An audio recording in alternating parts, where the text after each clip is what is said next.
रहीम, अस्सलामुअलैकुम। सुबह बखैर, एक नए दिन के साथ, नई उम्मीद के साथ और इसके साथ साथ एक नए हफ्ते के साथ। आज इस हफ्ते का पहला दिन है और कल बहुत अच्छा आपका भी दिन गुजरा होगा, क्योंकि मेरा दिन बहुत अच्छा गुजरा है। छुट्टी का दिन था, सब लोगों ने खूब रेस्ट भी किया होगा और आज बहुत सारी पॉजिटिविटी के साथ मैं ऑफिस पहुंच गई हूं, आपके सामने मौजूद हूं और उम्मीद करती हूं कि आप सब लोग भी अपने कामों पर निकल चुके होंगे या फिर घरों से निकलने की तैयारी कर रहे होंगे। घरों में वही रौनक है जी, हमारी ख़वातीन की, बच्चे स्कूल चले गए हैं और साथ साथ नाश्ता चल रहा है, साथ साथ मॉर्निंग शो देखे जा रहे हैं, अपनी अपनी पसंद के काम किए जा रहे हैं। और बड़ी खूबसूरत बात होती है जब भी हफ्ते का आगाज़ होता है, एक नई उम्मीद होती है, एक नया वलवला होता है, इसके साथ साथ नई कोशिश होती है कि इस हफ्ते में हमने ये करना है, ये आज हमारे प्लान है। घरों की बात हो रही है तो आज हम बात भी करेंगे जी घरों में होने वाले लड़ाई झगड़ों के बारे में, कि ये छोटे छोटे मसाइल भी बच्चों की शख्सियत पर कितना मनफी असर रखते हैं। बच्चों की, बहन भाइयों की आपस में लड़ाई हो या बच्चों के सामने वालिदैन की आपस में लड़ाई हो तो उसका बच्चों की सेहत पर बहुत मनफी असर पड़ता है, यानी कि उनकी जो मेंटल हेल्थ है वो मुतासिर हो सकती है। और बदकिस्मती ये है कि हम उन मसाइल को कभी एड्रेस नहीं करते। घर में लड़ाई झगड़े, बहसो तकरार का माहौल बच्चों को बहुत ज़्यादा इनसिक्योर कर देता है और उनके अंदर देर पा या तो खौफ का एलिमेंट पैदा हो जाता है और या फिर उनका अपने पेरेंट्स के साथ उस तरह से दोस्ती डेवलप नहीं हो पाती। वो कहीं ना कहीं डर रहे होते हैं कि लड़ाई हो जाएगी, झगड़ा हो जाएगा, हम कोई बात करेंगे तो घर में खामखा जो है वो अनरेस्ट की एक सिचुएशन बन जाएगी। लेकिन ये एक बहुत बड़ी ज़्यादती है, क्योंकि अगर बच्चों को अच्छा ट्रीटमेंट या अच्छा एनवायरनमेंट ना मिले तो उनके लिए भी परेशानियां बढ़ जाती हैं, उनकी ग्रोथ पे बहुत ज़्यादा मनफी असरात मुरतब होती है और ऐसी सूरत में उनके लिए समाजी ताल्लुकात बनाना नामुमकिन हो जाता है, क्योंकि वो किसी फेलो या दोस्त पर ट्रस्ट नहीं कर सकते और यही ट्रस्ट इशूज सारी ज़िंदगी उनका पीछा नहीं छोड़ते। जब बच्चे वालिदैन को लड़ते झगड़ते देखते हैं तो उनके जहन में 100 तरह के ख्यालात जन्म लेते हैं, जिनकी वजह से उनमें मुसलसल बेचैनी, फ्रस्ट्रेशन रहना शुरू हो जाती है। वो घर जहाँ लड़ाइयाँ ज़्यादा होती हैं, उनके बच्चे पूरे एतमाद नहीं होते और यही वजह है कि वो स्कूल में अच्छा परफॉर्म नहीं कर पाते। होना ये चाहिए कि वालिदैन कभी भी बच्चों के सामने लड़ें झगड़े ना, उनके सामने एक दूसरे की इज्जत करें, ताकि बच्चे भी प्यार, मोहब्बत और इज्जत से ही रहना सीखें। अगर बच्चे आपस में लड़ाई झगड़ा करें, जो कि एक मामूली सी बात है, तो इस सूरत हाल को अच्छे तरीके से टैकल किया जा सकता है। मारने पीटने की बजाय मोहब्बत से, प्यार से पास बिठाकर, समझाकर, दोस्ताना अंदाज में, ताकि उनके अंदर एहसास पैदा हो कि ऐसा नहीं करना। और अगर मारेंगे या डांट करके समझाएंगे तो वो ज़िद्दी हो जाएंगे और फिर आपके किसी बात का असर नहीं लेंगे।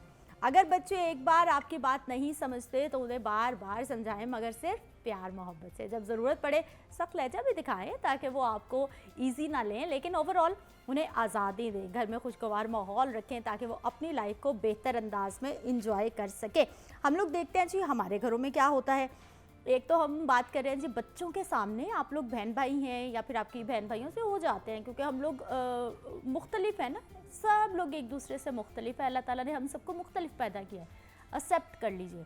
तो कोई भी इशू हो जाए, कहीं भी प्रॉब्लम आ जाए, कहीं भी आपके मिजाज के ख़िलाफ़ बात हो जाए तो उसे बर्दाश्त कर जाएंगे, आप फिर बैठ के बात कर लें। लड़ने झगड़ने से क्या हो जाता है? कुछ भी नहीं होता। इसलिए जो ख़ास तौर पर घर की ख़वातीन, लड़ाई किसी से होती है, देवरानी से होती है, जेठानी से होती है, कभी कभी सास से भी हो जाती है वैसे, लेकिन घर के जो इश्यूज़ हैं या फिर अपने हस्बैंड से लड़ाई हुई, झगड़ा हुआ, या ख़ानदान के किसी शख्स से उनके साथ कोई प्रॉब्लम है ना, उस सारे का सारा जो गुस्सा है ना वो बच्चों पे निकालती है। वो उनको मार पीट के, डांट के, हार्श होकर या फिर बहुत ज़ोर से जो है वो उनके साथ जो है ना वो लाउड होकर उस तमाम गुस्से का इजहार करते हैं। हम लोग क्या करते हैं जी, बच्चे वही सीखते हैं जो वो देखते हैं।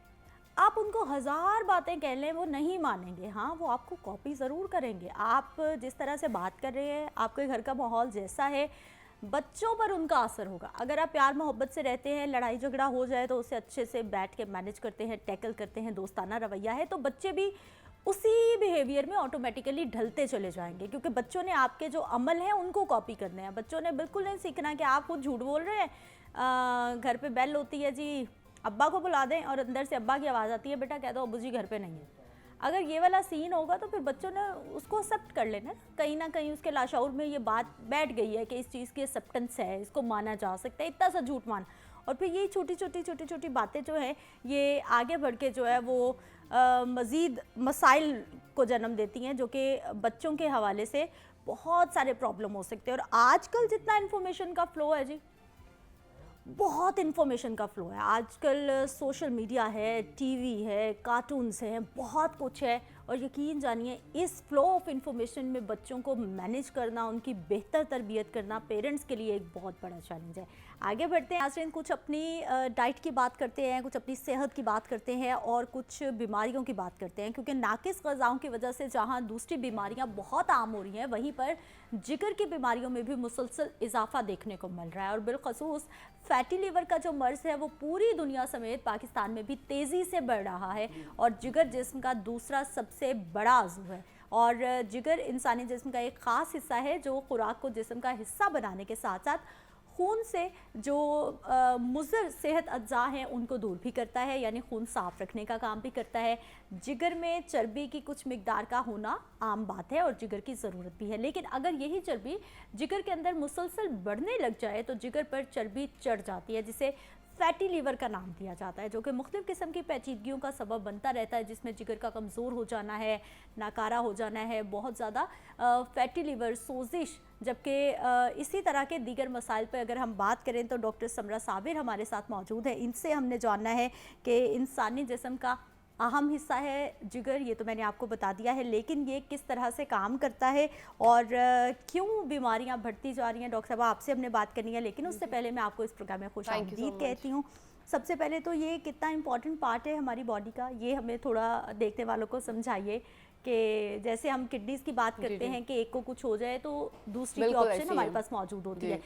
जिगर कितना इम्पोर्टेंट है, इसकी बीमारियां होंगी तो फिर क्या होगा? देखिए जिगर का कोई नेमल बदल नहीं है ना। अब देखो कोई आपकी किडनी है उसका तो एक पे फिर भी गुजारा हो जाता है, बट लीवर का बिल्कुल तंदुरुस्त रहना बहुत ज़रूरी है। ठीक है, इसकी डाइट भी बहुत ज़रूरी है। और आजकल हमारे क्योंकि अगर मेरे पास पर डे 10 पेशेंट आते हैं उनमें से 5 तो लिवर के साथ आता है, कोई ना कोई डिसऑर्डर होता है, और जो पेंडिंग 5 है वो डायबिटीज़ के साथ आता है। यही 2 मर्ज़ हैं जो कि हमारे बहुत ज़्यादा जल्दी इसका हो रहा है। तो इसमें यही है कि आप लोगों ने जो फैटी लीवर तो है ही है, एक तो जिगर का बढ़ना, ये भी आपने वर्ड सुना होगा कि जिगर का साइज इलार्ज हो रहा है। ये 2 बीमारियां जिगर की जो ज़्यादा आगे जा रही हैं, हमें ज़्यादा मुश्किलों में डाल रही हैं, वो एक फैटी लीवर है और एक जिगर का बढ़ना है। अच्छा, इन दोनों की रीज़न बताइए। पहले आप जिगर का बढ़ना कह रही हैं, उसकी क्या रीज़न है, और फिर फैटी लीवर की? तकरीबन दोनों की रीज़न सेम ही है। हमारी जो गलत डाइट है, गलत डाइट इन सेंस की लाइक हमें सबसे पहले तो अपने घरों के घी चेंज करने चाहिए, ऑयल्स चेंज करने चाहिए। ठीक है, आप जितनी मर्जी दवाइयाँ खा रहे हैं, मेडिसिन आप ले रहे हैं, आप इतनी महंगी डॉक्टर्स के पास जा रहे हैं, मेडिसिन खा रहे हैं, और जब तक आप जिस चीज़ के साथ वो खा रहे हो, जो आप सारा दिन में खाना खा रहे हो, जब आपने वही चेंज नहीं किया तो मेडिसिन पे पैसे लगाने का क्या फ़ायदा। ठीक है, कुछ लोग कहते हैं हमारी अफोर्डेबिलिटी में नहीं होते ऑयल्स लेना, ये जब आपकी अफोर्डेबिलिटी में मेडिसिन हैं, जब आप 5,000, 10,000, 20,000 की आप मेडिसिन ले रहे हो जैसे तैसे करके, तो अगर आप वही एक 1/4 खाने पे लगा लीजिए। खाने पे भी मैं डायरेक्ट नहीं कह रही, मैं ये कि अगर आप अपने घर का ऑयल चेंज कर लें, यही समझ लें कि वो आपकी मेडिसिन नहीं है। जो अपने मेडिसिन पे पैसे लगाने, अगर आप अपने घर का ऑयल चेंज कर लोगे, आप 80 to 85% खुद ही ठीक हो जाओगे। तो इसमें ये कि सबसे पहले अपने घर, जिनके घर में घी बनता है, मतलब घी में खाने बनते हैं, कोई भी घी है, मैं किसी ब्रांड को प्रमोट या डिग्रेड नहीं कर रही, लेकिन वैसे कोई भी किसी भी ब्रांड का घी है, घी आपने इस्तेमाल नहीं करना। कुकिंग ऑयल पर आ जाए, कुकिंग ऑयल पे आ जाए, वो कोई भी है, वो सस्ता सोर्स है, कोई वो महंगा है, जो भी जो आपकी अफोर्डेबिलिटी के अकॉर्डिंग जो आप अफोर्ड कर रहे हैं उसके अकॉर्डिंग आपको ऑयल। ये तो फिर कोई महंगा टोटका नहीं है, घी बिल्कुल ला रहे हैं ना, और फिर सस्ता महंगा आप कह नहीं रहे हैं, आप कह रही हैं सिर्फ ऑयल पे आ जाओ। मैं कह रही हूँ सिर्फ ऑयल पे आ जाओ। अगर ऑयल देखिए घी की कंपैरिजन में अगर वो 40% 50% भी ठीक है तो कोई बात नहीं, गुजारा हो जाएगा। ठीक है, जो लोग अफोर्ड करते हैं वो तो डेफिनेटली फिर ऑलिव ऑयल पे कन्वर्ट करें, अपने आप को सरसों के ऑयल पे कन्वर्ट करें। पर जो लोग अफोर्ड नहीं करते, उनकी अफोर्डेबिलिटी में जितने पैसों का जो ऑयल आता है वो ऑयल परचेज कर लें, घी बंद कर दें। अच्छा डॉक्टर साहब, ये जो हम घी या कुकिंग ऑयल हमारे घरों में होता है, फ्राइज बना रहे हैं, नगेट्स बना रहे हैं, चिकन फ्राई कर रहे हैं, उसको रख लिया है, जब तक उसकी जान नहीं निकल जाती, वो काला नहीं हो जाता, हम लोग उसकी जान नहीं छोड़ते। ये बाजार में भी तो यही होता है। हम जब बाजार में कोई भी फास्ट फूड खा रहे होते हैं सब, अब यही मैं बात कर रही हूँ कि हमें मसला फास्ट फूड से नहीं होता, हमें मसला उसके ऑयल से होता है। ठीक है, अब अगर आप अक्सर आपने ये मीम सुनी वो देखी होगी कि एक तरफ वो घर में होममेड बर्गर होता है और और एक तरफ बाहर का बर्गर होता है, तो फिर कहते हैं कि मना क्यों करते हैं डॉक्टर्स। ठीक है, एक घर के बने हुए बर्गर में और एक बाहर के बने हुए बर्गर में जमीन आसमान का फर्क है। ठीक है, ब्रेड भी चलो दोनों जगह की सेम होती है, लेकिन जब आपने कोई चिकन है कोई और चीज, जब आपने उसको डीप फ्राई कर लेना और वो भी बार बार रीयूज हुए हुए ऑयल में, तो वो तो खुद ब खुद ही कैंसर सेल प्रोड्यूस कर देता है इतना ज्यादा जब वो रीयूज्ड ऑयल हुआ होता है। मैं आपको यहाँ पे एक थोड़ी सी बात बताती हूँ, मैं अपने कहीं पे भी खाना खाने जाऊँ ना, किसी भी रेस्टोरेंट में कि लोकल प्लेस पे जाऊँ या महंगी प्लेस पे कहीं पे भी जाऊँ, तो मैं फौरन बैठते मैं कहती हूँ कि ये खाना ठीक नहीं है। तो मेरे घर वाले कहते हैं तुम्हें कैसे पता लगता है? मैं कहती हूँ मतलब इंसान वो एक रीयूज्ड हुए ऑयल की शक्ल ही खाने की बदल जाती है। सही, तो दिखने में लग जाता है कि ये इतनी दफा पका हुआ है इसके अंदर है, तो ये दोबारा उसी के अंदर दोबारा पका। अच्छा डॉक्टर साहब, जो मार्केट से हम खाना खाते हैं जैसे कि आप बात करी है उसकी, तो चले एक और बात है कि आप मत खाइए, लेकिन ये जो घर में हमने प्रैक्टिस शुरू की ये तो गलत बात है ना कि उसी हम लोग क्या कहते हैं पकौड़े बनाते हैं, फिर बाद में वही वाला ऑयल घी संभाल के रख लेते हैं। एग्जैक्टली, और फिर दोबारा कहते हैं कि ये है ही इस चीज के लिए, जब बनाएंगे इसी में बनाएंगे। तो ये चीज गलत है, ऐसे नहीं करना चाहिए। और अक्सर हम ऐसी चीजें फ्राई करके बना के उसी में बाद में अपना सालन भी बना लेते हैं। तो एक तो ये होता है कि जो आप लोगों के मिक्सचर्स होते हैं, कॉम्बिनेशंस होते हैं, बस एक बार इस्तेमाल करें घी को, ऑयल को फ्राइंग के लिए, फिर फेंक दे, फिर हम करें क्या? देखिए, अगर आपने बहुत ज्यादा उसको डीप फ्राई किया हुआ है, लाइक कोई चिकन नगेट्स हैं या कोई भी चीज है, अगर बहुत ज्यादा डीप फ्राई की हुई, फिर तो एक ही दफा ठीक है, बाद में आप उसको वेस्ट कर दो ना। जरूरी थोड़ी है कि आपने एक जहर खाने से बेहतर आप उसको वेस्ट कर दो। और अगर आपने कोई हल्का सा कुछ सौते की है, अगर फिर भी आपको लगता है कि ये सेकेंड टाइम यूज हो जाएगा, तो it's not a big deal, आप यूज कर सकते हैं। बट बेहतर है अगर आपकी अफोर्डेबिलिटी में है, जहाँ पे आप लोग इतने अपने ऊपर लगाते हैं, फीमेल्स अपने पहनने ओढ़ने पे, अपने मेकअप्स पे इतना कुछ एक्सपेंसिव चीजें परचेज कर रही होती है, तो वही आप अपने बच्चों के लिए, अपने घर के लिए आप ऑयल लें अपनी अफोर्डेबिलिटी के अकॉर्डिंग। मैं किसी भी ब्रांड को नहीं कह रही। डॉक्टर साहब की बात से बिल्कुल एक छोटी सी टिप आई है, पहले हमारे घर में भी यही प्रैक्टिस थी, लेकिन जब से मुझे पता चला कि भाई ये बार बार घी और ऑयल का इस्तेमाल इतना खतरनाक है। एक प्रैक्टिस है जिससे घी ऑयल इस्तेमाल ख़राब भी नहीं होता, ज़ाया करने की भी ज़रूरत नहीं पड़ती। आप घर में बच्चों को नगेट्स फ्राई करके देते होंगे, छोटे छोटे समोसे लंच बॉक्स में वो जा रहे होते हैं, बर्गर पैटी है वो आपने बनानी होती है, इस तरह की चीज़ों के बाद आप ऑयल फ्रेश डालें, उसको एक बार फ्राई कर लें, उसके बाद जो है वो आप उसको खाने में इस्तेमाल करें। और बेहतर है कि आप लोग ऑयल डालें ही उतना जो एक टाइम में यूज हो जाए, क्यों अब इतना वो डाल लेते हैं कि वो बाद में आपको सेव करना पड़े। तो बिल्कुल एक आधे चम्मच में भी आपके प्रॉपर हर चीज फ्राई हो सकती है, लेकिन हमारे दिल की तसल्ली नहीं होती एक आधे चम्मच में जब तक डीप फ्राई चीजें ना हो। लेकिन एक बार डीप फ्राई करने के बाद जो है, जैसे कोई बहुत मसाले वाली चीज ना हो, लेकिन ऑयल अपनी रंगत भी तब्दील नहीं करता और वो बिल्कुल फ्रेश रहता है, उसको आप खाने में इस्तेमाल कर सकते हैं। डॉक्टर साहब, सिम्टम्स बताइए हमें कि ये फैटी लिवर और जो जिगर का बढ़ जाना है, कैसे हमें पता चलेगा, क्या सिम्टम्स आएंगे? ये देखिए, एक तो आपको डे बाय डे आपका वेट गेन होना स्टार्ट हो जाएगा। ठीक है, ओबेसिटी हमारे पास जो जिगर के ये फैटी लीवर हो गया, जिगर का बढ़ना हो गया, या कि मल्टीपल और भी लिवर की डिसीजेज हैं, वो जब आती हैं तो कंप्लेन विद उनका वेट गेन हुआ होता है, वो ओबीस हुए होते हैं। ठीक है, बाकी इनको होता है कि उनका यूरिन का कलर बहुत ज्यादा पेल हो जाता है, समटाइम जो है तो आपके स्टमक भी डिस्कम्फर्ट हो जाता है। ठीक है, स्टमक भी आपका साथ में डिस्टर्ब हो जाता है। बाकी जो छोटे छोटे सिम्टम्स हैं कि आपको जो है ना थकावट होती है, या आपकी बॉडी में जो डिफरेंट चेंजिंग आ रही है, जब भी आपकी बॉडी में डिफरेंट आपको लग रहा हो कि नॉर्मल से आपकी बॉडी में कुछ चेंजिंग्स आ रही हैं, आपकी तबीयत डिस्टर्ब हो रही है या हल्का सा जो भी आपको फील हो रहा है, तो सबसे पहले अपना LFT करवाएं। ठीक है, और LFT के साथ साथ अपना फुल एब्डोमिनल अल्ट्रासाउंड भी एक दफा करवा लें। समटाइम आपकी LFT की रिपोर्ट में वो चीज नहीं आती है, जो कि आपके अल्ट्रासाउंड क्लियर कर देता है। तो ये आपको आफ्टर 2-3 मंथ्स के बाद ये दो आपको लाजमी करवाने चाहिए। पेशेंट्स आते हैं वो कहते हैं अच्छा हमने 6 माह पहले करवाया था, तब तो बिल्कुल ठीक था। ठीक है, तो ये 6 माह पुरानी पीछे बातों पे मत जाया करें, अपने रिसेंट मंथली चेकअप करवाया करें। और अगर अफोर्डेबिलिटी इतनी नहीं है, आप टेस्टों पे पैसे नहीं लगा सकते, तो एटलीस्ट 6 मंथ्स बिफोर 4-5 मंथ्स तक आप अपने एक दफ़ा रिपोर्ट सारी दोबारा क्लियर कर लें। ठीक है डॉक्टर साहब, ख़वातीन में इशू ज़्यादा है ये या मर्दों में इशू ज़्यादा है? ये तकरीबन दोनों में ही ज़्यादा है, लेकिन अगर देखा जाए तो मेरे ख्याल से मर्दों में ये ज़्यादा है, क्योंकि उन्होंने सारा दिन बाहर रहना है, बाहर के खाने खाने, ऑफिस में बनाना है, तो वो ज़्यादातर बाहर। आजकल बच्चे, मर्द, औरतें, हर एक में ये चीज़ बहुत कॉमन है, क्योंकि अगर मर्द बाहर से खा रहे हैं तो लेडीज़ भी, बच्चे भी तो बाहर से ऑर्डर करके खा रहे हैं ना। और सबसे बड़ी बात कि खाना जो रात में पकता है वो तो सारी फैमिली खाती है। बिल्कुल, जितना भी आप लोग बाहर से ना खाएं, परहेज कर लें। लोग कहते हैं हमें तो महीना हो गया हमने बाहर से कुछ खाया ही नहीं है, जब आपके घर में ही घी आपका नहीं सही तो फिर आप क्या कर सकते हैं? सबसे पहले अपने घर का ऑयल सारे चेंज करें, या घी छोड़ दें और कुकिंग ऑयल पे आ जाए। कुकिंग ऑयल पे आ जाए। जो घी होता है ना, अक्सर हम कह रहे होते हैं कि अच्छा सिर्फ घी ले आते हैं सिर्फ फ्राइंग के लिए, ऑयल वैसे यूज कर लेते हैं, तो ये भी चीज गलत है। जब आप एक दफा ऑयल पे शिफ्ट हो रहे हो तो फिर घी को घरों से निकाल दें अपने। ऑयल पे आ जाइए जी। डॉक्टर साहबा ने आते ही ये बात की है, मुसलसल फोकस करिए कि सबसे बड़ा जो प्रॉब्लम है वो ये है कि आप घरों में घी में खाना पकाते हैं और उसको ऑयल पे शिफ्ट हो जाए। डॉक्टर साहबा घरों में प्रैक्टिस है कि ऑलिव ऑयल में भी खाना बनता है, कुक करना है या फिर उसको हम रॉ लें तो वो ज्यादा अच्छा हो सकता है? नहीं, आपने उसको बहुत डीप फ्राई नहीं करना और बहुत ओवर कुक भी उसमें खाना नहीं करना, ठीक है? आपने बस नॉर्मली जो है ना, मैं तो अक्सर अपना खाना लाइक बिल्कुल पानी में वैसे प्रॉपर आप बनाते हो वैसे उसको फ्राई जो भी होता है उसको बना के बस बाद में 1-2 टीस्पून उसके अंदर ऐड कर देना है, ठीक है?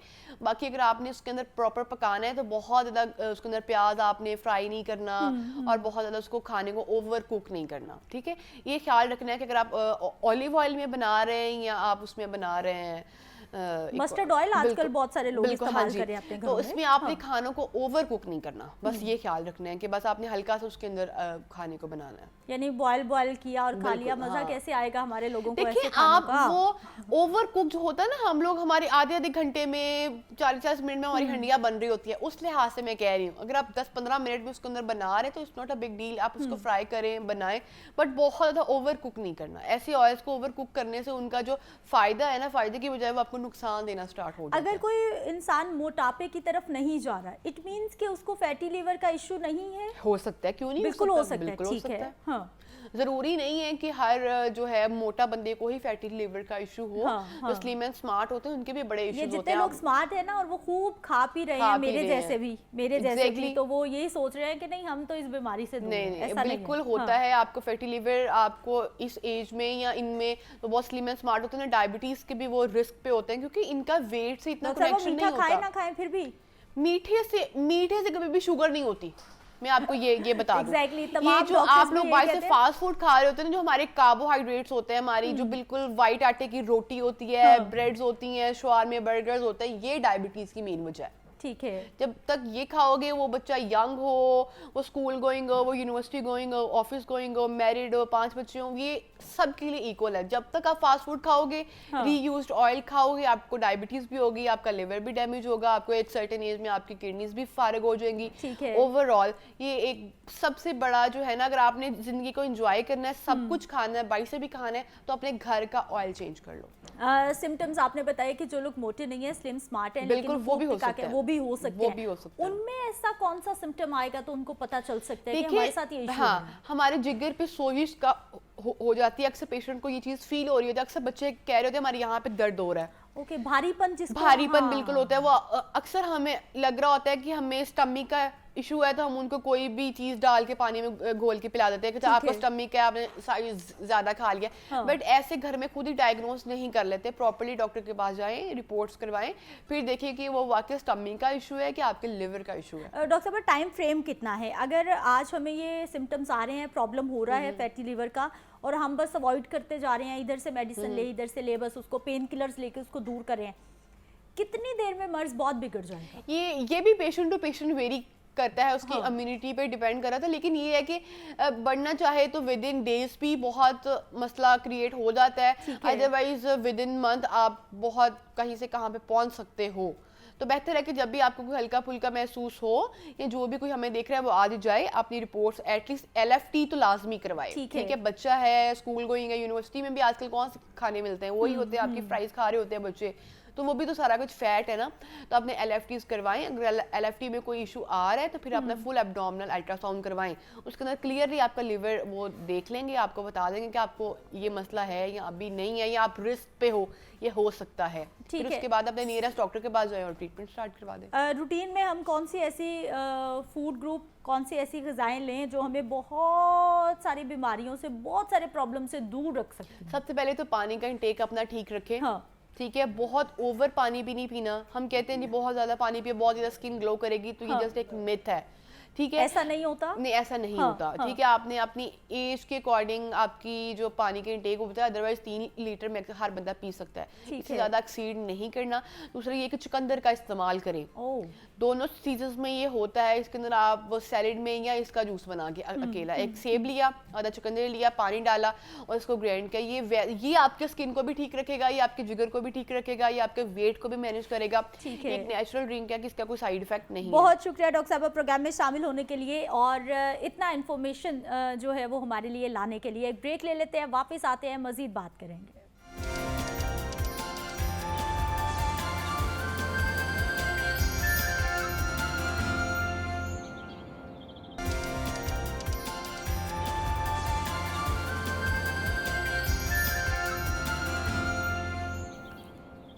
ब्रेक के बाद एक बार फिर से आपको खुश आमदीद कहते हैं। नाज़रीन, बहुत सारे लोग ऐसे हैं जो कि अपने काम से खुश नहीं हैं। वो हर रोज़ एक जगह पर जाते हैं, काम करते हैं, लेकिन वो मजबूरी में उस जगह पर जाते हैं। वो ना तो अपने काम को एंजॉय करते हैं, बल्कि बोझल दिल के साथ कि उनका अगर वो काम छोड़ देंगे तो उनके घर का जो ब्रेड एंड बटर है वो ख़राब हो जाएगा, वो अपने घर को अच्छे तरीके से नहीं चला सकेंगे, जो उनकी आमदन है वो मुतासिर हो जाएगी या ख़त्म हो जाएगी। तो इस मजबूरी के तहत बहुत सारे लोग जो हैं वो अपनी मुलाजमत कर रहे हैं। दौरान मुलाजमत हम अक्सर कुछ ऐसी गलतियां कर रहे होते हैं जो हमारी नौकरी खा जाती हैं, और जब हम नौकरी से निकाले जाते हैं तो फिर सोचते हैं कि मैंने कौन सी गलती कर दी। दूसरों को जिम्मेदार ठहराना बहुत आसान बात है और हम अक्सर अपनी किसी ना किसी गलती को दूसरे के खाते में डालने के आदी होते हैं। अच्छी भली नौकरी चली जा रही होती है और हम दफ्तर देर से आने को मामूल बना लेते हैं, या फिर दफ्तर से जल्दी निकल जाना, काम अपना मुकम्मल वक्त पे ना करना कि अच्छा कर लेते हैं। कभी असाइनमेंट को कल परसों पर डाल देना, या फिर कभी कभी जो है वो खामखा की बॉस की नाराज़गी भी मोल ले लेना। तो कभी अपने हिस्से का काम अपने जूनियर्स जो होते हैं उन पे डाल कर चले जाना, और हम ये समझते हैं कि कोई बात नहीं, किसी को इल्म नहीं है, ये काम मैंने किया है या फिर मेरे मातहत ने किया है। तो जनाब, बात यह है कि इस दफ्तर में जहाँ पर भी आप काम कर रहे हैं, आप भी किसी के मातहत हैं, आप पर भी कोई ना कोई चेक रख रहा है। इंतज़ामिया हर महीने आपको ये जो तनख्वाह दे रही है ना, वो आपके काम करने पे दे रही है। तो इसलिए आप बिल्कुल ना समझिए, ख़ास तौर पर अगर आप कोई प्राइवेट, गवर्नमेंट सेक्टर की मैं बात नहीं कर रही, भाई गवर्नमेंट पे किसी की नज़रें नहीं है, वहाँ पे बहुत बड़े बड़े कुछ हो के भी आप कहीं ना कहीं से बच जाते हैं, कुछ इंक्वायरीज लग जाती हैं, वो किसी ना किसी खाते में डल के खू खाता हो जाती है। लेकिन मैं बात कर रही हूँ प्राइवेट सेक्टर की। प्राइवेट सेक्टर ऐसा नहीं है, एक्टिव है, आपकी असेसमेंट हो रही है, आप क्या काम कर रहे हैं, चाहे बराह रास्त आपसे नहीं पूछा जा रहा, लेकिन नज़र पूरी रखी जा रही है, आपकी एवेल्यूएशन हो रही है, आपकी प्रॉपर जो है मॉनिटरिंग हो रही है कि ये एम्प्लॉय क्या कर रहा है। और इस सारी सूरत हाल में जब ऐसे इस तरह के आप लोग रवैये दिखाते हैं, अपना वक्त पे काम नहीं करते, ऑफिस लेट जाना मामूल बना लेते हैं, 2 4 5 दिन, हो सकता है 2 4 5 महीने भी आपको कोई कुछ ना कहे, लेकिन आखिर आपने नज़रों में आना है और आखिर जो है वो एक दिन आपकी जो है ना वो नौकरी जा सकती है। अब इन सारे मसाइल को हमने दूर कैसे करना है, अपने रवैयों को कैसे बेहतर करना है, अपने वर्क प्लेस पर दिल कैसे लगाना है, वो वाले दिल की बात नहीं करी भाई, काम में दिल की बात करी हूँ कि काम में दिल कैसे लगाना है, परेशान नहीं होना।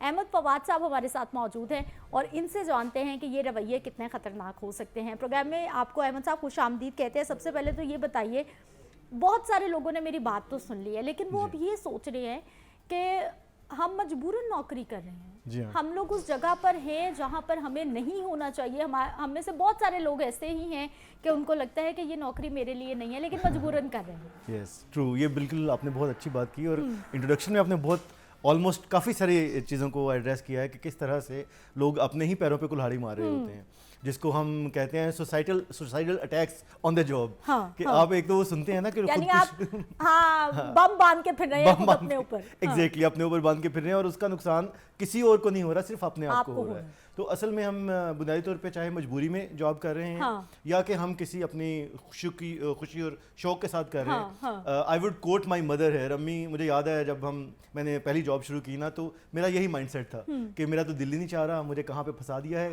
किसी बड़े ने कह दिया कि जरूर काम करो, दूसरे ने, किसी सीनियर कुलीग ने कह दिया कि यार यहाँ पे जगह निकली है तो अप्लाई कर दो, कुछ नहीं होता। तो अप्लाई कर दिया तो अनफॉर्चुनेटली मैं सिलेक्ट भी हो गया। जब सिलेक्ट हो गया तो फिर मुझे लगा कि ये तो मेरे खेलने के दिन थे, मैं तो खेल रहा था, I wanted to be a cricketer. हाँ, तो मेरा तो वो रास्ता ही बदल गया, ये क्या हो गया मेरे साथ। और सीनियर ने कहा कि यार तुम करो, तुम्हें फायदा होगा, तुम्हारी ग्रोथ होगी। तो I went directly to my mother, तो मैंने जाके अम्मी से कहा, मैं कहा अम्मी देखें ऑर्गेनाइजेशन भी ऐसी है, उनका नाम भी इस तरह का है, जो बुराइयां नहीं भी थी मैंने वो भी डालने की कोशिश की कि मैं नहीं करना चाहता। तो अम्मी ने बड़ी अच्छी बात की, उन्होंने कहा कि बेकार से बेगार भली। हम बचपन से ये कहावत सुनते आ रहे हैं, यानी बेकार बैठने से बेहतर है कि आप बेगार कर लें। हालांकि बेगार जब आप करते हैं, पुराने ज़मानों में, अभी भी कई जगहों पे है, बेगार कैंप्स होते हैं और उन जगहों पर आपको इवन खाना पूरा नहीं दिया जा रहा होता, लेकिन काम करवाया जा रहा होता है डे टू नाइट, और कोई सोने जागने का टाइम नहीं है और कुछ नहीं होता। तो मेरी मदर वुड से कि बेगार बेहतर है बेकार से।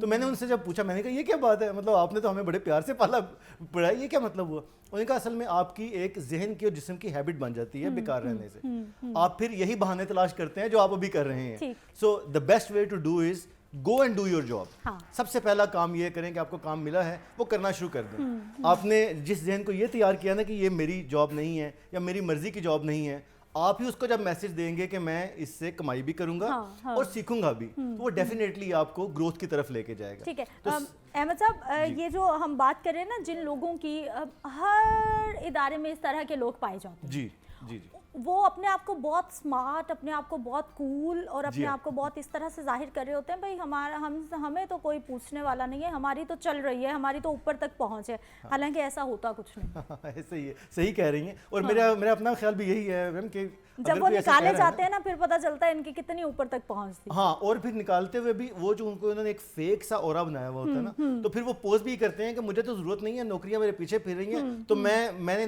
गलत बात बर्दाश्त नहीं की और ठुड्डा मार के आ गया। ऐसा नहीं होता, ऐसा कभी भी नहीं होता। अगर आप में इतनी कैपेसिटी होती तो आप इसी तरह का सेटअप डेवलप करते ना, और उसकी रेस में आप फिर आप एक जगह से दूसरी जगह पे खजल ना हो रहे होते। तो मेरा कहने का मतलब सिर्फ ये है, जैसे आपने हाईलाइट किया कि वो एक फेक ऑरा लेके घूम रहे होते हैं। मैं बिला वजह आपको इंप्रेस करने के लिए कि मुझे तो जरूरत नहीं है, कंपनी मेरे पीछे भाग रही है। कोई ऐसा एम्प्लॉय नहीं है जिसके पीछे कंपनी भाग रही है। नहीं होती भाई, इदारे चलते रहते हैं, कोई फर्क नहीं पड़ता, कुछ फर्क नहीं पड़ता। और ऐसे कई लोग हैं जी कहते हैं हम तो जेब में इस्तीफा लेके घूमते हैं, लेकिन जब इस्तीफा देने का टाइम आता है तो तब ये निकलता है कि उनकी कहीं और सेटिंग हो चुकी है, जो वो इस्तीफा दे रहे हैं कि मुंह पे मार के कोई नहीं आता। तो ये वैसे भी एक नेगेटिव अप्रोच है। क्या मतलब है इस बात का? आप बहुत बड़े हैं, क्या जरूरत है ये मैसेज अपने आप को देने की और अपने एनवायरनमेंट को देने की? अच्छा, तो अगर जी जी प्लीज फवाद साहब, अब एक तो हमने उन लोगों की बात कर ली है जो कि अपने आप को खुद दिखा रहे हैं जी, और हम खामखा वो आप बता रहे हैं कि अपने आसपास उन्होंने एक ऐसा माहौल बनाया हुआ है कि हमें कोई फर्क नहीं पड़ता, and don't get impressed by that. हाँ, अब कुछ लोग ऐसे हैं जिनका जो वाकई ही मजबूरन नौकरी कर रहे हैं, जिनका दिल नहीं चाह रहा, जो कुछ और करना चाहते हैं, जिनके कुछ और प्लान्स हैं, लेकिन वो जॉब उनकी मजबूरी है। उन्होंने खुद को कैसे मोटिवेट करना है? क्योंकि नेगेटिव बात तो हमने कर ली है, पॉजिटिव भी साथ में करनी है कि जिनका वाकई दिल नहीं चाह रहा और उनको लगता है कि मैं इस माहौल में, इस जगह पर मिसफिट हूँ, वो क्या करें? दो हिस्से हैं इस बात के। एक तो ये कि आप जहाँ पे काम कर रहे हैं उसकी वजह आपके पास होना चाहिए। ठीक है। अगर आप अपनी फैमिली के लिए या अपने लिए ब्रेड एंड बटर अर्न कर रहे हैं, एंड इत्तेफाक ऐसा है कि you are the only bread earner, तो अल्लाह ताला का शुक्र अदा करें कि आपके जरिए एक पूरा सिलसिला घर का चल रहा है, तो दैट इज गुड। तो आप बेचारे नहीं हैं, इनफैक्ट आप उस रोल में हैं जिसमें कि सबसे ज्यादा आपके ऊपर डिपेंडेंसी है, आपकी और बाकियों के सर्वाइवल की। तो इस चीज को रिलैक्स होके, आराम से रिलैक्स होके करें कि यार ठीक है, एक अब दुनिया में जो नजर आ रहे हैं सर्कमस्टेंसेस वो तो हैं, लेकिन आप एक बेहतर काम कर रहे हैं। नंबर 2, आप ये समझते हैं कि अगर यहाँ पे मिसफिट हैं तो फिर कोई जगह होगी जो आपको लगता है वहां पर मैं फिट हूँ या वहां हो सकता हूँ। आपको 2 काम करने हैं। नंबर 1, अपनी एग्जिस्टिंग जॉब पर अंडर परफॉर्म नहीं करना। ठीक है। ये नहीं सोचना कि मैं चूंकि इस जगह के लिए बना नहीं हूँ, मैं कैमरामैन हूँ, ऑपरेट अगर नहीं भी करूंगा तो चल जाएगा, क्योंकि मुझे दूसरा काम बेहतर लगता है। ऐसा नहीं, आपको यहाँ पर आउटस्टैंडिंग और एक्सेप्शनल होना है। ठीक है। अंडर परफॉर्म करेंगे तो वहां पर जो टॉप परफॉर्मर है वो आपको खा जाएगा, और राइटली खा जाएगा, गलत नहीं करेगा वो। तो फिर आपको क्या करना है, ये आप करेंगे 8 घंटे की जो आपकी जॉब है, या समटाइम हमारी 8 से 10 हो जाता है, वहां पर आपको एक्सेप्शनल परफॉर्म करना है। दूसरी चीज, 8 घंटे वर्किंग आवर है मैडम, ये आपकी जागने के घंटे नहीं है, आपके जागने के तकरीबन 16 घंटे होते हैं। और फिर अहमद साहब, 8 आवर्स जो हमारे वर्किंग आवर्स है ना, मेरा नहीं ख्याल कि हाँ, मजदूर लोग हो सकता है कि पूरे 8 घंटे प्रॉपर वो बेचारे ईंटें उठाते हों, काम करते हों, क्योंकि मैं भी एक जॉब कर रही हूँ और मेरे ऑफिस में बहुत सारे लोग हैं जो कि स्क्रीन पे नहीं आते लेकिन बैक स्क्रीन काम कर रहे हैं। वो HR के लोग हो सकते हैं, वो ऑफिस वर्क है, वो अकाउंट्स है, पूरे 8 घंटे आप काम नहीं कर रहे होते। जी हाँ, exactly. और ये पॉसिबल नहीं है कि पूरे 8 घंटे जी आप काम ही करते जा रहे हैं और घर में जाके दिखा रहे हैं जी आज तो मैंने वो पूरा ऑफिस मैंने सर पे उठाया हुआ था। हाँ, बड़ी अच्छी आपने बात की है, बल्कि रिसर्च हुई वेस्ट में, उसमें उन्होंने बताया कि जो काम करने वाले आपके काम होते हैं ना, असल में आपके प्रोडक्टिव आवर्स एक दिन में वो 2 घंटे होते हैं। तो आप अगर नोट करें तो हमारी मीटिंग्स जो इंपॉर्टेंट वंस हैं वो 9 से 11 के दरमियान चल रही होती हैं। ठीक है। 11 बजे 12-1 बजे का जो टाइम होता है जिनके 9 to 5 आवर्स हैं, उसमें फिर आपने जो प्लान किया उसको एग्जीक्यूट करने की कोशिश कर रहे होते ठीक हैं है। और माइंडलेसली आप समटाइम्स काम कर रहे होते हैं। So what you have to do is, जो 8 घंटे आपने बड़ा अच्छा हाईलाइट किया, 8 घंटे में आपने काम किया, उसको एक तो डिवाइड कर लें कि आपने काम कितना किया जी हाँ, कोर काम कब किया और जो लेबर वर्क था, हर एक का लेबर वर्क होता है, वो आपने कितने घंटे किया।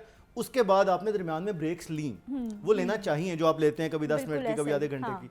अच्छा, फिर जो बाकी टाइम है उसमें आप जो आप समझते हैं कि मैं इस काम के लिए बना हूं, इसके लिए नहीं बना, उसको सर्च करें, उसके ट्रेड्स देखें कि कौन से हैं, कोशिश करते रहें, उसकी कोशिश करें, उसमें रिक्वायर्ड ट्रेड्स हैं। देखिए अगर आप यहाँ पे बहुत अच्छा काम कर रहे हैं लेकिन आप तंग आ गए हैं, तो जिस नई जगह पे जाना है उसका कल्चर डिफरेंट है, जॉब रिक्वायरमेंट्स डिफरेंट है, नेचर ऑफ जॉब भी कुछ और है, तो वो ट्रेड्स आपको हासिल करना है, वो आपको अल्लाह के नाम पे नहीं देंगे, जैसे ये आपको अल्लाह के नाम पे नहीं मिली, तो फिर आपको इसके लिए स्ट्रगल करना है। So what I suggest is कि आप जो काम कर रहे हैं उसको आपने अंडर परफॉर्म नहीं करना, साथ कोई सर्टिफिकेशन, कोई एजुकेशन, कोई ऐसी स्किल जो कि वहां पर जरूरी है नए कल्चर में या नए रोल के लिए, वो जरूर अडॉप्ट करें। यानी जब तक आप अपनी उस मनपसंद जगह पर नहीं चले जाते जहां आप जाना चाहते हैं, तो पुरानी जगह को मत छोड़िए जिसकी आपको जरूरत है। ये एक अक्लमंदी का मेरा ख्याल तकाजा है, बहुत जरूरी है। अच्छा फवाद साहब, बहुत सारे लोग जॉब तो कर रहे हैं जी, ऑन टाइम भी हैं, रेगुलर भी हैं और सारा कुछ कर रहे हैं जी। ये वाला भी जो बिहेवियर है ना, ये भी बहुत सारे लोगों के लिए एक्सेप्टेबल नहीं है।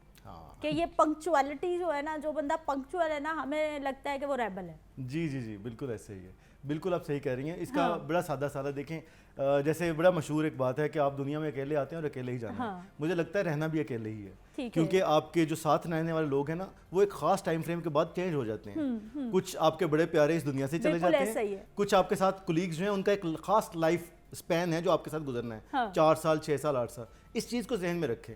इसी को ही जहन में रखते हुए जो हमने शुरू में आपने बात की थी ना, कि उस ट्रैप में ना आए कि कोई कहता है मुझे ज़रूरत नहीं है, क्योंकि वो तो चला जाएगा आपकी ज़िंदगी से भी, उस जगह से भी। आपने अपने आप सर्वाइव करना है, तो फिर आप क्या करेंगे? आप अगर पंक्चुअल हैं लेट्स से, तो नो इट क्लियरली कि ये हैबिट सिवाय एक लिथार्जिक कल्चर में जहाँ पे कि टांगे खींची जाती हैं, नेगेटिविटी होती है, उसकी जगह पर कहीं भी नापसंद नहीं की जाती। ये दुनिया भर में एक्सेप्टेबल है। अगर आप चैलेंजेस को एक्सेप्ट करते हैं और फाइट करते हैं, आपको कंपनी 3-4 मुख्तलिफ जगहों पे एडजस्ट करती है, ये भी इसका एक हिस्सा है। मतलब आपको, आप अभी ये काम कर रही हैं, इससे पहले कंपनी में कुछ और कर रही थी, अब चौथा कोई और काम दे दें, तो आप कहेंगे नहीं नहीं, मेरा ख्याल है कि मैं वो ज्यादा अच्छा कर सकती हूँ, मैं वो करूंगी, ये तो मेरा काम ही नहीं है।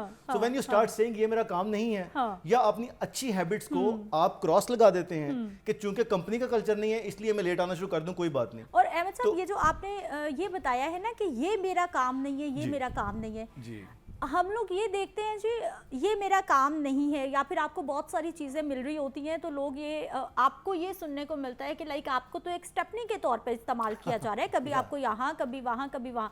अब उसकी पॉजिटिव अप्रोच भी तो हो सकती है कि आप कितनी सारी चीज़ें सीख रहे हैं, है ही ये अप्रोच कहीं ना कहीं काम आएंगी। जी जी, आप देखें, हम इसको हमेशा एक्सप्लेन इस तरह से करते हैं। आप देखें जो 1999 तक का जो वक्त था ना, उसको हम कैटेगोरिकली अलग करते हैं। तब तक बड़ा अप्रिशिएट किया जाता था कि आपने एक कंपनी में 30-35 साल या 40 साल सर्व किया। मेरे वालिद बैंक में थे, उन्होंने 40 साल ऑलमोस्ट सर्व किया उस बैंक में, तो ये बड़ा एक तमगा इम्तियाज समझा जाता था कि कमाल हो गया। जब 2000 के बाद कल्चर चेंज शुरू हुआ, तो अब 4 साल 5 साल और 8 साल में लगता है कि सीनियर हो गए हैं आप बहुत ज्यादा। तो वो एप्रिसिएशन जो पिछलों को 40 साल की उम्र में मिलती थी, 40 साल गुजारने के बाद वो आपको 8 साल में मिल रही है।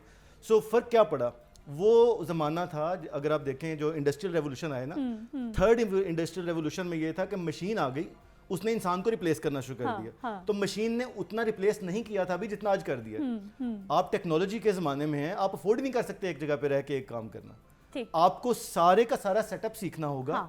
आपको, अगर आप अच्छे एक्टिव शख्स हैं, लेट्स से अगर मैं मीडिया की बात करूं, आपको कैमरा के तमाम एंगल्स का अंदाजा होना चाहिए। बिल्कुल ऐसा ही है। 2, 4, 10 दफा आपने ऑपरेट किया हो, अगर आप प्रोफेशनल नहीं भी हैं तो, प्रोफेशनल कैमरामैन नहीं भी है तो, ऐसे ही अगर आप फ्रंट एंड पे हैं तो आपको उसकी बेसिक डायनामिक्स का अंदाजा होना चाहिए। और सिर्फ परफॉर्म ही ना किया हो, आपको इंटरनेशनल स्टैंडर्ड्स का भी पता हो। क्योंकि जब आप वो टर्मिनोलॉजी बोलेंगे अगली जगह पर अप्लाई करते हुए, तो देखा जाएगा कि इसको सिर्फ इस जॉब का नहीं, होलिस्टिक पिक्चर का कितना मालूम है। बिल्कुल। तो हम इसको जो आप बात कर रही हैं, बड़ी अच्छी रेलेवेंट बात है, इसको कहते हैं होलिस्टिक पिक्चर बिजनेस की। मैं एक छोटी सी बात बताता हूँ, बड़ी दिलचस्प। हमारी एक कंपनी में जहाँ मैं टेलको में काम करता था, उसमें उन्होंने एक दफ़ा ऐसे क्वेश्चन किया और ये प्रमोशनल क्वेश्चन था, यानी प्रमोशन के लिए ये चाहिए था उनको। उन्होंने कहा जी देखें अब हमारे पास जो सेटअप आ गया है ना, इसमें तो थंब वेरिफिकेशंस आ गई हैं, वो जो नॉर्मल था वो खत्म हो गया, तो इससे कंपनी को नुकसान होगा। मैंने कहा नंबर 1 नुकसान नहीं होगा, रियल सेल्स आ जाएंगे। नंबर 2 नुकसान हो या फायदा हो, ये गवर्नमेंट ऑफ पाकिस्तान ने जो हमारी सेनेट कमेटी है उसके इजलास में फैसला कर लिया है, तो ये हमें करना ही है। सो उसमें उन्होंने कहा कि यार you do have that holistic picture, जिसमें आपको सिर्फ कंपनी का नहीं पता, कंपनी पर होने वाले इम्पैक्ट का भी पता है गवर्नमेंट के रूल्स के मुताबिक। So that was a plus point. अब अगर वो कहें कि ये तो नेगेटिव है, ये कह रहा है वो हो गया और यहाँ पे होना नहीं है, तो इसका मतलब है आप इस फील्ड में एडजस्ट होने के काबिल नहीं हैं। इसका मतलब है कि जो आपने करना है, जब करना ही है तो फिर खुशी खुशी काम कर ले। देखें गले पड़ा ढोल, ढोल जला के भी करना है, परेशान होकर भी करना है। एग्जैक्टली। आपका काम कितना मुतासिर होता है जब आप इन उलझनों में पड़े रहते हो? परफॉर्मेंस कितनी मुतासिर है? बहुत ज्यादा। आप दो चॉइसेस आपके पास दो हैं, या तो आप परफॉर्म करना सीखते हैं, फिर आप हर तरह का काम करते हैं। अगर आप घर के बड़े हैं या घर की आपके ऊपर जिम्मेदारी है, तो आपको फिर घर की जितने बड़े मर्जी आप वो डायरेक्टर लेवल के आदमी है ना, आपको घर की टूटियां भी अगर चेंज करवाना पड़ती हैं तो आपको करवाना आना चाहिए। बिल्कुल। अब ये कह के जा नहीं छुड़ा सकते कि ये मेरा काम नहीं है, वरना पानी ज़ाया होता रहेगा। आपको सफाइयाँ अगर करना पड़ती हैं तो वेस्ट में यही स्किल है, इसी स्किल को लिया जाता है। तो कहना मैं ये चाह रहा हूँ कि एक काम जिसका आपको मज़ा नहीं आता, तो आप उसको ये कह के जा नहीं छुड़ा सकते कि मुझे मज़ा नहीं आता। मैंने एक आर्टिकल पढ़ा जिसमें उन लोगों का था जो कि बिलियनियर्स हैं। उन्होंने कहा कि हमें जिस काम का मज़ा आता है ना, वो शायद 2 to 3% है। ठीक है। 97% हमें काम वो करना पड़ता है जिसका हमें मज़ा नहीं आता। वो लेबर वर्क है, शीट्स बनानी है, एक्सेल पे काम करना है, नंबर्स अंडरस्टैंड करने हैं, तो उनका हमें मज़ा नहीं आता। हमें मज़ा आता है पीपल वर्क का, जिससे बिजनेस एक्सपैंड करता है, तो वो हम 3% है जिससे हमें काम मिलता है। 97% है जिसका मज़ा नहीं आता। सो पुरानी चीज़ थी कि jack of all trade master of none. No, jack of all trade master of one. You have to be master of one, लेकिन आपको सारे का सारा काम आना चाहिए, ताकि आप उस कंपनी के लिए भी एक वैल्यूएबल एसेट बनते रहें। बिल्कुल ऐसा ही है। तो ये वैल्यूएबल अब तभी बनेंगे जब आपको मुख्तलिफ काम आते हैं, तो आप इनकार नहीं करते। प्रमोशंस को मैं तो कहता हूँ, आप जब मुख्तलिफ चीज़ों से इनकार कर रहे होते हैं ना, तो इनफैक्ट आप अपनी प्रमोशन से इनकार कर रहे होते हैं, क्योंकि कंपनी में जब आपको एलिवेट करना है, बिल्कुल ऐसा तो ही। उनको एक एवरेज वर्कर नहीं चाहिए, उन्हें एक्सीलेंट मैनेजर चाहिए जिसको ग्रो करके वो मुख्तलिफ जगहों पे एडजस्ट कर सकते हैं। फवाद साहब, लोगों के रवैयों की हम बात कर रहे हैं, नेगेटिव रवैये भी आपको मिलते हैं, प्रोफेशनल जेलसी भी मिलती है, और ये सारी चीज़ें जो हैं वो हम खुद पे कभी कभी तारीफ भी करते हैं, और कभी कभी लोग बहुत ही, यानी अपने काम को छोड़ के बाकी हर चीज़ पे हमारा फोकस होता है। जी हाँ। और ये कहीं ना कहीं नोटिस हो रहा होता है। एब्सोल्युटली। और ये आपके, जैसे आपने शुरू में बात की थी, आपको 6 मंथ्स में नहीं तो 1 साल में सामने आ जाता है। आप हैरान होते हैं कि यार ये बात तो मैंने अपने एक बहुत करीबी दोस्त से की थी, वहां से भी कैसे निकल गई। और दोस्त से पूछते हैं, वो कसमें उठा रहा होता है, मैंने नहीं बताया। तो हमारे एक बड़े अच्छे दोस्त थे, वो कहा करते थे कि आप जब बंद कमरे में भी गपशप करते हैं ना, ज़हन में रखे कि कोई कैमरा, कोई दोस्त, कोई ऐसा दोस्त जो आपके दोस्त का दोस्त है, वहां से निकल जाता है। So be very mindful about it. तो सबसे पहली बात देखें, इंपॉर्टेंट बात यह है, आपने अपने आप को सही वो वाली खबरें बतानी है और वो वाला रास्ता बताना है जो आपके लिए लंबी रेस का घोड़ा आपको बनने के लिए तैयार करे। अगर आप वो नेगेटिविटी, ये आपकी चॉइस है, आपको दोस्तों को ब्लेम नहीं कर सकते। मैं इस वक्त अगर लेट से 20 साल के करियर के बाद ये कहूँ कि मैं उसकी वजह से नाकाम रह गया था, और उसको देखूँ अगर डूब गया है, तो भाई मेरे ऊपर क्या इम्पैक्ट है। अच्छा, वो आउटस्टैंडिंग हो गया तो मेरे ऊपर क्या इम्पैक्ट है, मेरे ऊपर मेरी थॉट्स का इम्पैक्ट है। मैंने जब कहा कि बॉस को कुछ नहीं आता और मैं बड़ा सियाना हूं, तो बॉस तो अपनी स्पीड से ग्रोथ पे चलता जाएगा। बिल्कुल है सही। मैंने अपनी स्पीड को डिक्लाइन पे लाना शुरू कर दिया। तो ये जो चॉइस है ना हमारी अपने मुआशरे से और दोस्तों से, मैं रिकमेंड करता हूँ सोशल मीडिया और टेलीविजन। अभी हम जैसे बात कर रहे हैं, हमने सुबह सुबह खबरें देखते हैं, तो आपने फिल्टर लगाना है हर जगह पे। देखिए बड़ी मशहूर बात है, आप अपने घर में एक्सेप्ट करना है और किसको गुजर जाने देना है, दोनों कान खुले रखिए। क्या आपने यहाँ रहने देना है और क्या यहाँ से आउट करना है, ये आपकी चॉइस है। एग्जैक्टली। आप देखिए अपने घर की बाउंड्रीज रखी है ना, आप डिसाइड करते हैं कि किसको अंदर आने देना है, नहीं आने देना। लेकिन इस घर को में आप किसी को भी आने देते हैं, कोई भी नेगेटिव थॉट आप आने देते हैं, कोई भी उल्टा पुल्टा कोई भी मीम देखते हैं, वो नेगेटिवली बात कर रहे हैं, आप कहते हैं हाँ ये मेरे जैसी है क्योंकि मेरा बॉस नेगेटिव है। तो वो तो ड्रामा बना के चला गया, मीम 2.5 सेकंड में बना के चला गया। आपने इम्पैक्ट क्या खराब किया, आपकी परफॉर्मेंस खराब होना शुरू होगी। तो यहाँ पर एक फिल्टर लगाए, वो मुस्तकिल के आपने वो बात नहीं सुननी, वो नहीं देखनी और वो डिस्कस नहीं करनी जिससे आपकी परफॉर्मेंस खराब होती है। दूसरों के परफॉर्मेंस आपकी जिम्मेदारी नहीं है, बिल्कुल ऐसे आपकी अपनी परफॉर्मेंस है। अगर दूसरों को भी इम्पैक्ट करना है आपने, तो आप अच्छा करेंगे तो दूसरे सीख के करेंगे। दूसरे सीखे।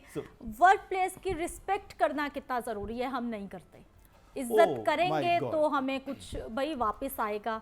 मेरा ये बहुत बड़ा एक बिलीव, मेरा यकीन है। ऐसा ही है। देखिए जिस अगर आप उसकी रिस्पेक्ट नहीं करते और आप ऑर्गेनाइजेशन में या बाहर बुराइयां करते हैं तो बेहतर है आप छोड़ दें। और आप जरा छोड़ के देखें तो आपको पता लगेगा, वो हम बचपन सुनते हैं ना, क्या भाव बिकती है, आपको समझ आ जाएगी। सो आप अपनी मैं आपको बड़ी मजे की बात बताता हूँ, 2 लोगों को कोट करूंगा मैं। लता मंगेशकर एक बहुत बड़ा नाम है, वो उसने जितने गाने गाए हजारों में, लाखों में बल्कि, नंगे पाँव गाती थी। ये आप रिसर्च करके देखिए। रिस्पेक्ट वो कहती थी मैं जिस वर्क प्लेस से कमाती हूँ वहां पर मैं जूता कैसे रख सकती हूँ। ऐसे ही एक हमारे हॉकी प्लेयर थे, मेरे जहन से अचानक नाम निकल गया, इंटरनेशनल खेले में, उनके वालिद साहब भी दोनों हॉकी प्लेयर थे।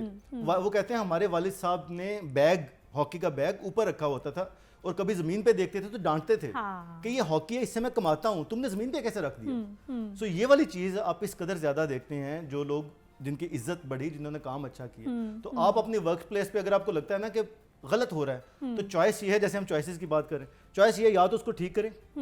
और वो बड़ा मशहूर एक शेर है ना साहिल लुधियानवी का कि तुम में हिम्मत है तो दुनिया से बगावत कर लो, वरना माँ बाप जहाँ कहते हैं शादी कर लो। तो अगर आप उसको करेक्ट कर सकते हैं, आपके एरिया ऑफ इन्फ्लुएंस में आता है तो ठीक करें, अगर नहीं आता तो नेगेटिव माउथिंग ना करे, वो आपकी बैड माउथिंग आपके ही अगेंस्ट जाएगी। अच्छा फवाद साहब, ये जो अब सारे पॉइंट्स हम डिस्कस कर रहे हैं, ये जो अभी रिस्पेक्ट का एलिमेंट आपने बड़े बड़े नामों का बताया है कि उन्होंने नाम किस तरह से कमाए हैं, कहीं ना कहीं ये हिस्ट्री में ये चीज़ें हैं।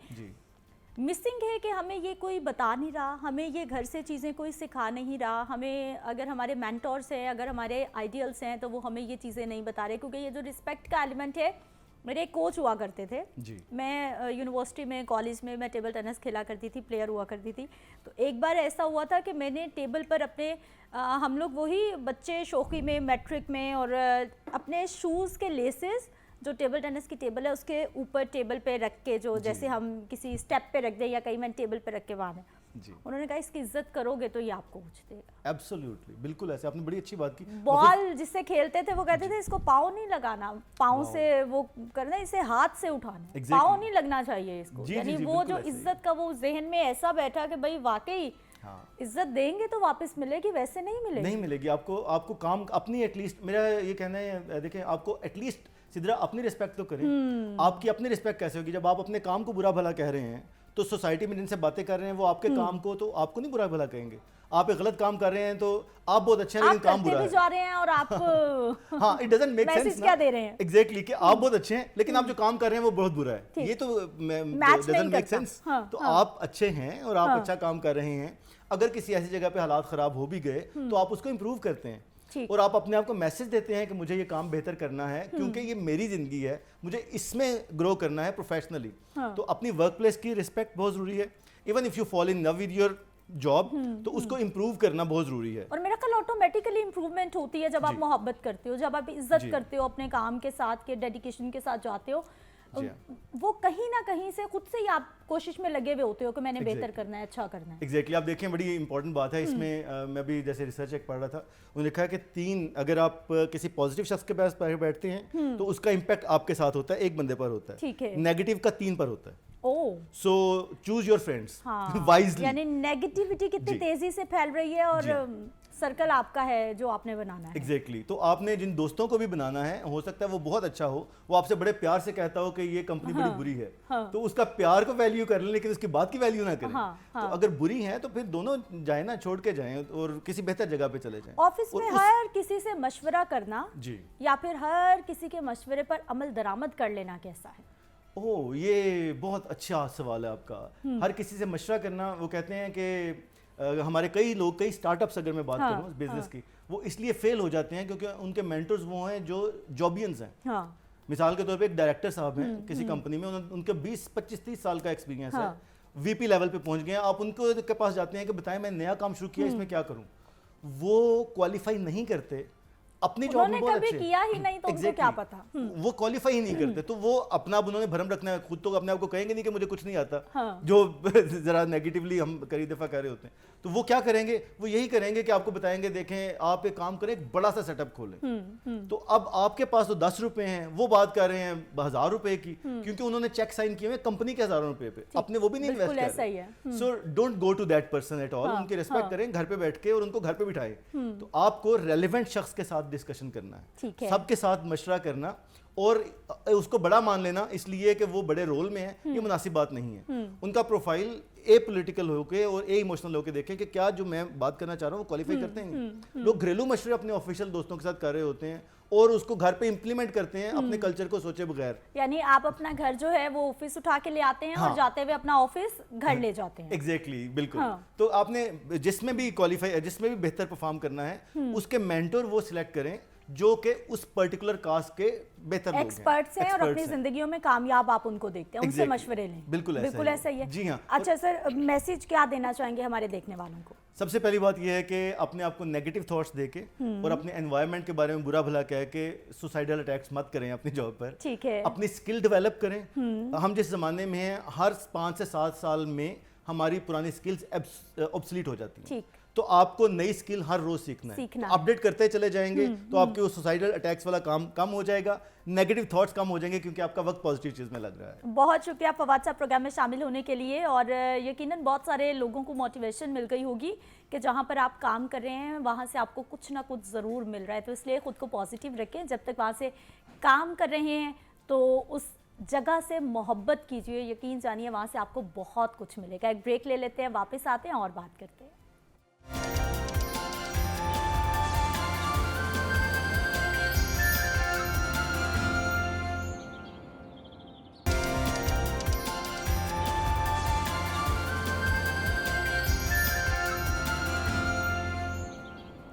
ब्रेक के बाद एक बार फिर से आपको खुश आमदीद कहते हैं। मैचेस शुरू हो चुके हैं, लाहौर में मैचेस का सिलसिला जारी है। हमारे स्पोर्ट्स रिपोर्टर हैं जी उसामा गौरी हमारे साथ मौजूद हैं, मज़ीद डिटेल्स उनसे जान लेते हैं। उसामा, सबसे पहले ये बताइए कि अभी तक कौन कौन सी टीम जो हैं वो अच्छा परफॉर्म कर रही है, जितने भी अभी तक मैचेस खेले गए हैं, और आज कितने मैचेस हैं, कौन कौन सी टीम्स मद्दे मुकाबिल होंगी? जी बिल्कुल, HBL PSL का मेला सज चुका है। इफ्तिताही मैच में लाहौर कलंदर्स और इस्लामाबाद यूनाइटेड की टीमें मद्दे मुकाबिल थी, लेकिन बदकिस्मती से लाहौर कलंदर्स अपने होम ग्राउंड पे पहली फतह अपने नाम नहीं कर सका। इस्लामाबाद यूनाइटेड ने पहला मैच जीता, जबकि दूसरे मैच में क्वेटा ग्लैडिएटर्स और पेशावर ज़ल्मी की टीमें कल मद्दे मुकाबिल थी। कल मजमूई तौर पर PSL में 2 मैचेस थे, एक डे टाइम में था क्वेटा ग्लैडिएटर्स और पेशावर ज़ल्मी के दरमियान, जबकि शाम को कराची किंग्स और मुल्तान सुल्तान के दरमियान मुल्तान क्रिकेट स्टेडियम में एक मैच हुआ। जो पहला मैच हुआ था क्वेटा ग्लैडिएटर्स और पेशावर ज़ल्मी के दरमियान, उसमें क्वेटा ग्लैडिएटर्स ने पेशावर ज़ल्मी को 16 रन से हराया। यूं इवेंट का आगाज फातिहाना अंदाज से दाखिल होते हुए क्वेटा ग्लैडिएटर्स ने पहली फतह अपने नाम की, जबकि दूसरा मैच जो मुल्तान क्रिकेट स्टेडियम में हुआ कराची किंग्स और मुल्तान सुल्तान के दरमियान, मुल्तान सुल्तान ने कराची किंग्स को 55 रन से वो मैच हराया। जो अब तक HBL PSL में 3 मैचेस खेले जा चुके हैं और 3 टीमें हारी हैं। कराची किंग अपना पहला मैच हार चुकी है, इस तरह लाहौर कलंदर्स भी अपना पहला मैच हार चुकी है, जबकि जो पेशावर ज़ल्मी है वो भी इवेंट का फातिहाना आगाज नहीं कर सकी और पहले मैच में उसको भी कल शिकस्त का सामना करना पड़ा। जबकि दूसरी जानिब क्वेटा ग्लैडिएटर्स ने अपना पहला मैच जीता, इस्लामाबाद यूनाइटेड ने शानदार तरीके से खिदाफी स्टेडियम में पहला मैच जीता, जबकि मुल्तान सुल्तान भी अपना पहला मैच जीतने में कामयाब हुई। अगर आज की बात की जाए तो आज HBL PSL में एक मैच खेला जाएगा, जहां खिदाफी स्टेडियम लाहौर में शाम 7 बजे मैदान सजेगा। उसमें दिफाई चैंपियन लाहौर कलंदर्स और क्वेटा ग्लैडिएटर्स के दरमियान मद्दे मुकाबिल होगा, जोर पे जोर पड़ेगा उसमें।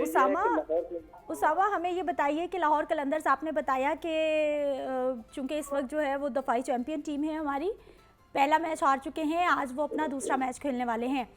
कौन सी टीम आपको तगड़ी नज़र आ रही है, ग्लैडिएटर्स या फिर कलंदर्स? और ख़ास तौर पर आज मौसम के हवाले से भी हमें बताइए कि कौन सी टीम दुआएं कर रही होगी कि बारिश हो जाए?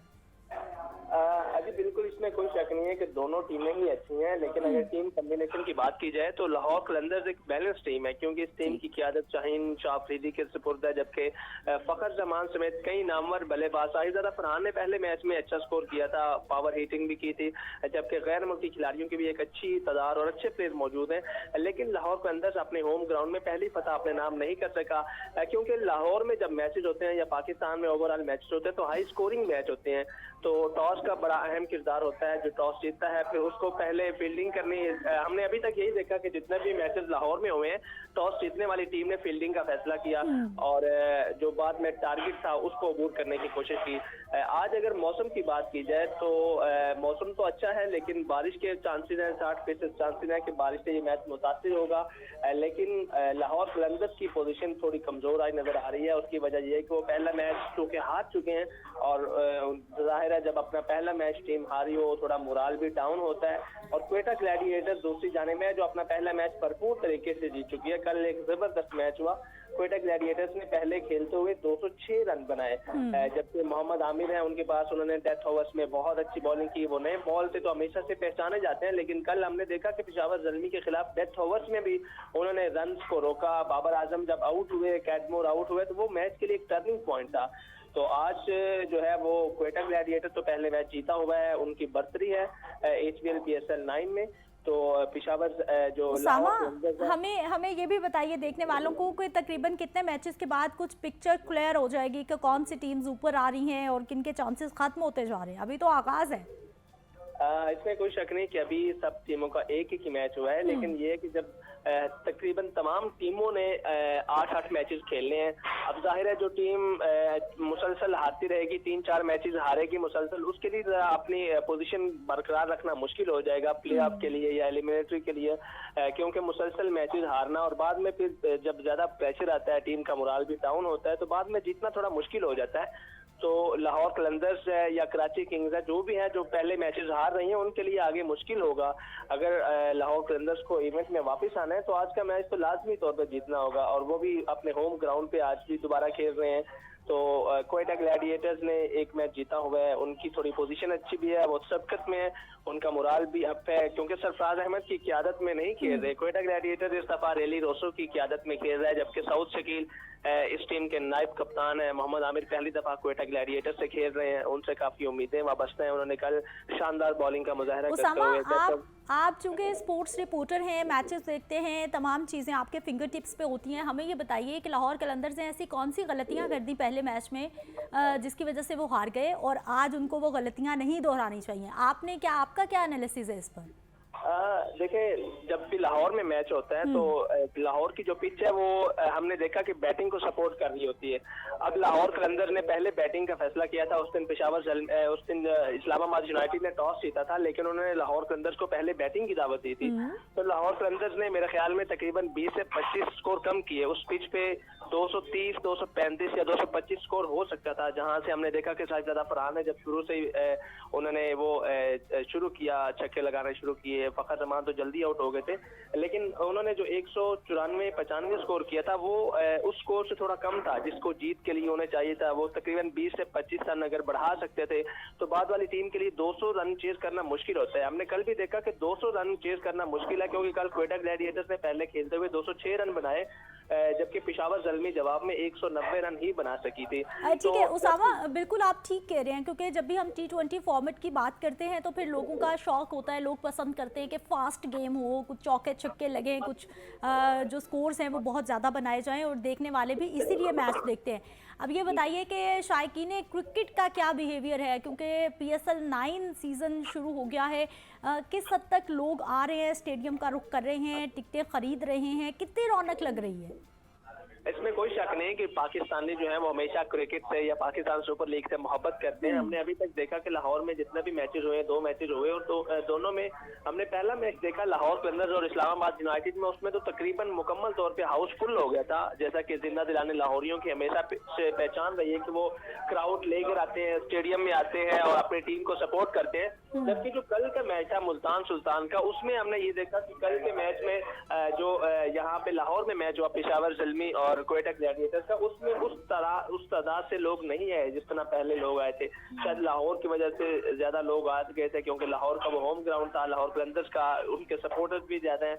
लेकिन कल भी अच्छा खासा एक तादाद मौजूद थी स्टेडियम के अंदर। ऐसा नहीं था कि स्टेडियम बिल्कुल खाली था, तकरीबन तमाम स्टैंड्स ही खचाखच भरे हुए तो नहीं थे, लेकिन अच्छी खासी तादाद मौजूद थी लोगों की, और लोग आ जा भी रहे थे। कुछ लोगों को मुश्किलात का सामना भी करना पड़ता है स्टेडियम तक आने में, क्योंकि आपको पता है कि काफी दूर तक पार्किंग पार्किंग बनाई गई है, वो तकरीबन 1 से 1.5-2 किलोमीटर तक वो रास्ता पैदल चल के आगे आना पड़ता है। उसामा, टिकट्स के हवाले से हमें बताइए कि क्या हमें ऑनलाइन टिकट्स लेने हैं, पहले से बुक हो चुके हैं, खरीद चुके हैं, या फिर बहुत सारे लोग अभी अगर सोच रहे हैं कि उनको आज अभी उनका प्लान बन रहा है, शाम तक दोस्तों का प्लान बन सकता है कि चलो जी बैठे बैठे मैच देखने चलते हैं, खरीद सकते हैं फौरी तौर पर टिकट भी ऑप्शन है?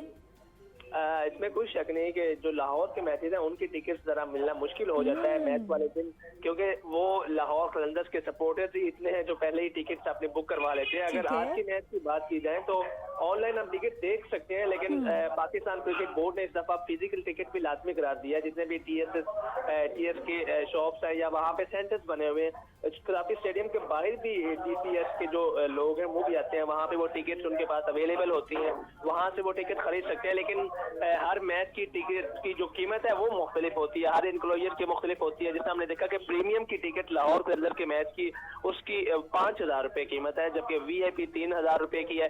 इस तरह जो जनरल फर्स्ट क्लास है उसकी 1,500 रुपए की है। जो जनरल है लाहौर के अंदर की जनरल मैच की टिकट भी 750 की। ठीक है, बहुत शुक्रिया उसामा, आप हमें बता रहे थे जी PSL 9 की रौनकों के हवाले से। लाहौर कलंदर्स के मैच में आपने बताया कि स्टेडियम में बहुत रौनक लग जाती है, क्योंकि लाहौर वाले लाहौर कलंदर्स का मैच तो स्टेडियम में देखना चाहते हैं, इसलिए उम्मीद की जा रही है कि आज भी स्टेडियम खचाखच भरा होगा। एक मैच है ग्लैडिएटर्स कलंदर्स, आज आमने सामने आएंगे। लाहौर कलंदर्स पहला मैच हार चुका है, लेकिन आज उनको अच्छा परफॉर्म करना होगा और ग्लैडिएटर्स पर भी उतनी जिम्मेदारी होगी, क्योंकि ये जो आगाज़ के मैचेस होते हैं ये बहुत इंपॉर्टेंट होते हैं। कोई भी प्लेयर है ज़िंदगी के किसी भी फील्ड में, आगाज़ अच्छा हो जाए तो फिर आहिस्ता आहिस्ता आपको मोटिवेशन मिलती रहती है, लेकिन खैर अगर आगाज़ नहीं भी अच्छा हुआ तो फिर भी कम बैक बहुत सारी टीम्स कर लेती हैं। और मेरी तरफ से दोनों टीमों के लिए बेस्ट ऑफ लक। आगे बढ़ते हैं जी। किताबें पढ़ना ज़िंदगी में बहुत ज़रूरी है, कुछ ना कुछ पढ़ते रहना चाहिए, लेकिन हम लोग किताबों से और इस दुनिया से बहुत दूर होते जा रहे हैं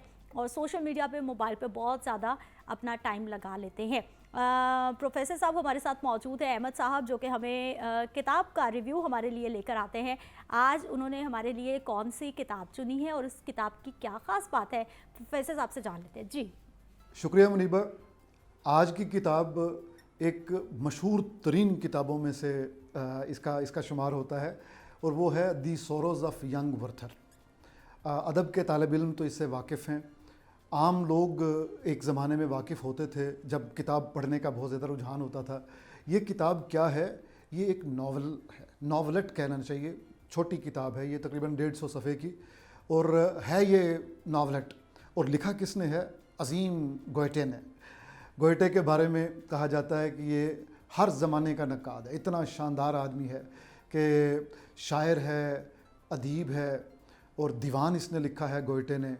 और उसमें ये आप जानते हैं कि प्यामे मशरिक जो अल्लामा इकबाल की किताब है वो दीवाने गोएटे का ही जवाब है दरअसल। और इसके अलावा ये साइंस का बड़ा शानदार तालिब इल्म था। 14 वॉल्यूम्स पर साइंस की इसकी किताबें हैं। तो ये बड़ा हैरान कुन आदमी था। और ये जो दी सोरोज़ ऑफ यंग वर्थर है, नौजवान वर्थर का दास्तान अलम या दास्तान गम, कुछ इस तरह के उर्दू तराजुम भी हैं इसके, और ज़ाहिर है हर ज़ुबान में इसका तर्जुमा हुआ। इसकी नावलेट की अहमियत ये है कि गोएटे ने अपने जो जर्मन लिटरेचर है उसको फ्रेंच लिटरेचर के असरात से आज़ाद किया। तो ये आप समझ लें कि जर्मन जो फिक्शन है उसका ये इमाम बनता है इस तरह, ये वाला जो नावलेट है। अच्छा, एक और पहलू इसका बड़ा ही हैरान कुन और अजीब व गरीब है, वो ये कि इस नावलेट को पढ़ के लोगों ने ख़ुदकुशियाँ की, नौजवानों ने ख़ुदकुशियाँ की। कहा यह जाता है कि शायद, अगर ये एग्जैजरेशन नहीं है, तो 25,000 नौजवानों ने इसको पढ़ के ख़ुदकुशियाँ कर लीं।